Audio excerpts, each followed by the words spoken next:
तो आज के इस वीडियो में मैं आपको ईडियोथम का ये एक थाइस्टर है जिसमें प्रोग्रामिंग कैसे की जाती है और साथ ही इसमें वायरिंग कैसे की जाती है, सर्किट डायग्राम, इसका सर्किट कैसे काम करता है और इसके कंट्रोल वायरिंग कैसे की जाती है वो दिखाऊंगा। और साथ ही इसकी पावर वायरिंग कैसे लगती है हीटर के साथ में वो दिखाऊंगा। तो वीडियो पे बने रहें और चैनल को सब्सक्राइब नहीं किया है तो चैनल को सब्सक्राइब कर लें, जिससे आने वाले वीडियो में आपके नोटिफिकेशन मिलते रहें और आपको नॉलेज मिलता रहे। तो सबसे पहले अपन चालू करते हैं कि अपन इसका सबसे पहले इसका ड्राइंग देखेंगे कि ये किस तरीके से इसका वायरिंग किया गया है। फिर अपन इसका इंटरनल प्रोग्रामिंग करेंगे और साथ में इसकी वायरिंग कैसे की हुई है वो दिखाएंगे। उससे पहले अपन इसकी स्कीमेटिक ड्राइंग देख लेते हैं। तो सबसे पहले अपन इसकी ड्राइंग देखें।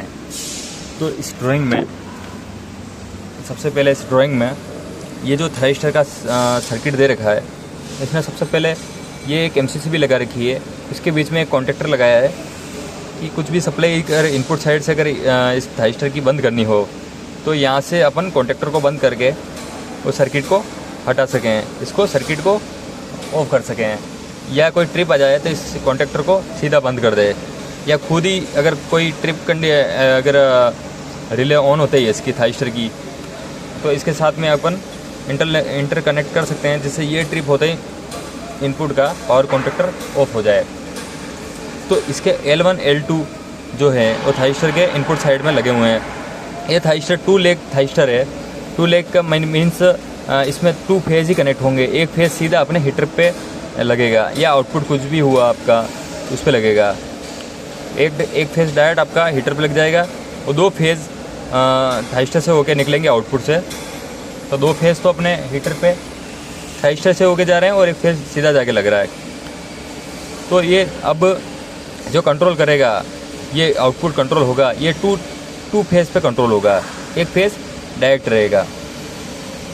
तो इसका अगर मैंने पावर वायरिंग आपको दिखाई है, 2 फेज लग गए और 2 आउटपुट में डायरेक्ट जा रहे हैं और एक फेज सीधा लगा हुआ है। इसकी कंट्रोल सर्किट अगर अपन देखें तो इसके कंट्रोल में अपन ने यहाँ पे 1 और 2 नंबर पे अपन यहाँ पे मिली एम्पियर दे रखा है इनपुट। ये मिली एम्पियर डीसी से आ रहा है तो सेलेक्टर के थ्रू 1 और 2 नंबर पे आ रहा है। इसका दो नंबर पे प्लस का वायर लगेगा और 1 नंबर पे माइनस का लगेगा। ये 4 to 20 मिली एम्पियर इनपुट है और यहाँ पे 3 और 4 पे आपको इनेबल करना पड़ेगा। इनेबल का कमांड लाइक अपन को यहाँ पे लूप मारना पड़ेगा 3 और 4 नंबर पे, तब जाके इसका इनेबल कमांड ऑन होगा तो ये थाइस्टर इसकी आउटपुट वोल्टेज को ऑन करेगा।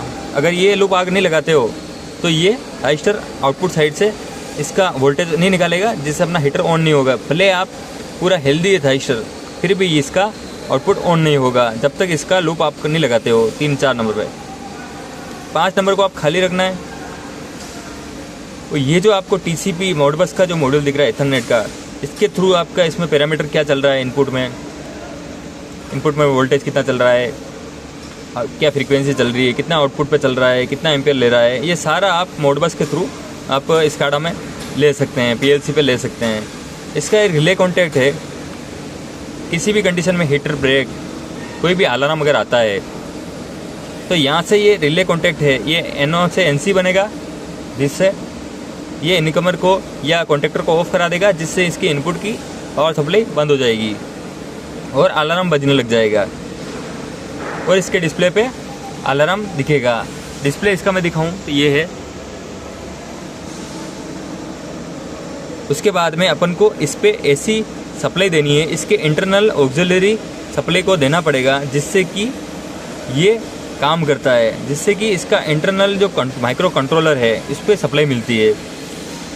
ये इसका वोल्टेज आपको पास 85 से लेके 500 वोल्टेज तक आप दे सकते हो। ये सीधा और 3 और 4 नंबर पे लगेगा। इससे सीधा न्यूट्रल का जो लिंक है वो सीधा आपको एक साइड में वोल्टेज रेफरेंस की जगह पे लगाना है और वोल्टेज रेफरेंस का वहाँ पे आपको टीवी मिल जाएगा जहाँ पे लिखा हुआ होगा। अभी मैं आगे दिखा रहा हूँ आपको। तो सर्किट तो आपको समझ में आ ही गया। ये अर्थिंग का पॉइंट दे रखा है। तो सर्किट जैसे कि आपने एक बार नहीं देखा हो तो आप देख लीजिए, ये इस तरह का सर्किट है। इसका स्क्रीनशॉट ले लीजिएगा आप। अब मैं आपको इसका फिजिकली इसका वायरिंग चेक करवाता हूँ। इनपुट साइड में 2 फेज कनेक्ट कर रखे हैं जो कि L1 और L2 पे कनेक्ट है।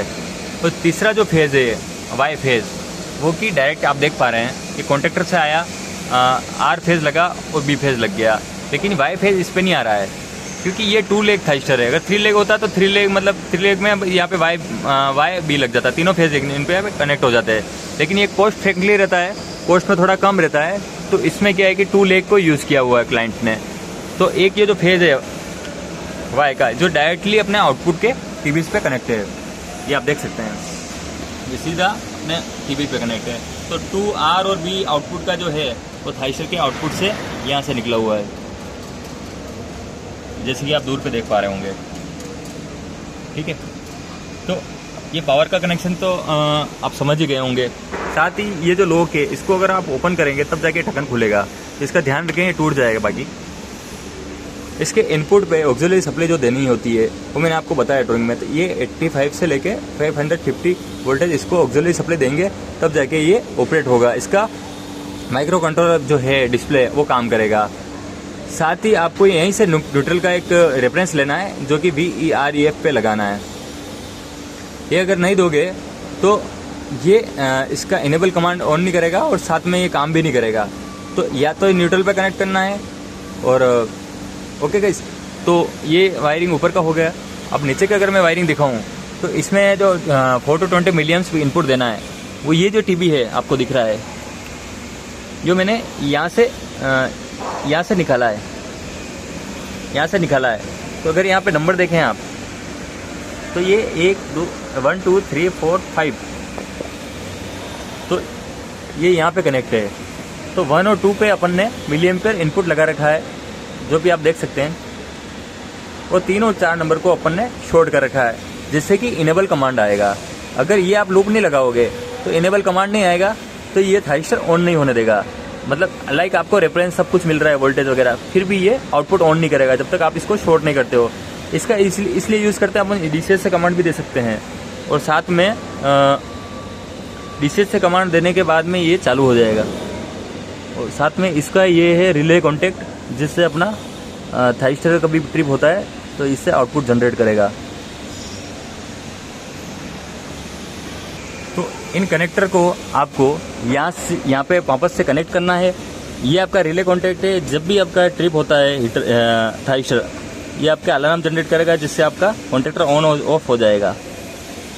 इसकी प्रोग्रामिंग अगर अपन देखें, आपको सबसे पहले इस पेपर को, ये जो पेपर वाला पुश बटन है, इसको दबाना है। अगर आपको अप डाउन करना है तो इसको दबाना है, एंटर दबाना है तो इसको दबाना है। सबसे पहले इसको पुश किया आपने तो इसमें सबसे पहले आपको इस पेपर वाले को दबाना है, पुश बटन को, इसको दबाया आपने। और तो इसमें अब इसको दबाया और इसको डाउन की से पूरे पुश करना है, और आपको नीचे आना है, एक्सेस में जाना है। और एक्सेस में जाने के बाद में आपको गो टू पे एंटर करना है। गो टू पे एंटर करने के बाद ये कॉन्फ़िगर आ रहा है, इसको अप की दबानी है, क्यूब जैसे आते हैं, इसको एंटर करना है।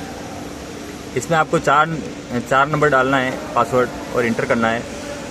इसमें आपको सबसे पहले वी नॉमिनल, इसमें आपको वी नॉमिनल में आपको नॉमिनल जो वोल्टेज है आपका इनपुट वोल्टेज वो डालना है। इस आई नॉमिनल में आपको इनपुट जो है आपका जो मिनिमम करंट वैल्यू है वो इसको डालना है। अगर इससे कम अगर आपका हीटर या आउटपुट लेता है तो थाइस्टर ऑटोमेटिकली ट्रिप हो जाएगा। इसमें कुछ नहीं डालना है, लोड कपलिंग में कुछ नहीं डालना है। फायरिंग आपको किस टाइप की चाहिए, ब्रश फायरिंग चाहिए तो ब्रश फायरिंग, जिस टाइप की फायरिंग चाहिए वो आप कर सकते हो। इसमें कंट्रोल में एंटर किया तो ये VXI रखना है। हीटर कौन सा है, हीटर रजिस्टिव होता है तो रजिस्टिव डाल रखा है पहले से, डिफ़ॉल्ट सेट होता है। सेट पॉइंट आपको एनालॉग, अगर इनपुट आपका 4 to 20 मिलियम्स है तो अगर 1 और 2 नंबर पे आप 4 to 20 मिलियम्स अगर PID के थ्रू दे रहे हो तो यहाँ पे आपको 4 to 20 सेलेक्ट करना पड़ेगा, बाकी वो इनपुट रेफरेंस लेगा ही नहीं। और फंक्शन नन रखना है। और फिनिश में आपको जो पैरामीटर डाले हैं उसको अगर आपको सेव करना है तो आपको ऊपर जाके इसको अप डाउन करके इससे 9 को यस करना है, फिर सीधा इसको यस कर देना है। तो ये जो भी अपन ने वैल्यू डाली है ये अब इंटरनली डिफ़ॉल्ट वैल्यू में सेट हो जाएगी। साथ में आपको दिखाया था मैंने, ये ईथरनेट का पोर्ट है, इसमें आपको ये निकाल के ईथरनेट कनेक्ट कर सकते हैं। वीडियो अच्छा लगा हो तो चैनल को सब्सक्राइब करें।